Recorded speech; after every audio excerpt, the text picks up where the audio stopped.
Motorola Defy Teardown. This disassembly will show you how to remove the logic board as well as the LCD. Power down the phone. On the back there's a slider that locks the back cover on. Slide this over to unlock it.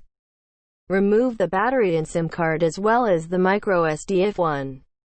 Remove the 2 Torx screws in each corner. Remove the 3 Torx screws on both sides. Now remove 1 more Torx screw on the bottom. Use the pry tool and insert in between the black and white plastic. Slide across all sides to unlock the clips holding it together. Remove the back case white section, revealing the logic board.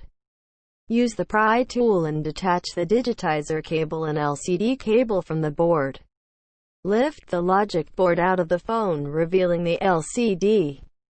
Use pry tool to gently lift the LCD out of the phone, revealing the digitizer. Now all that is left is the digitizer frame holding the digitizer.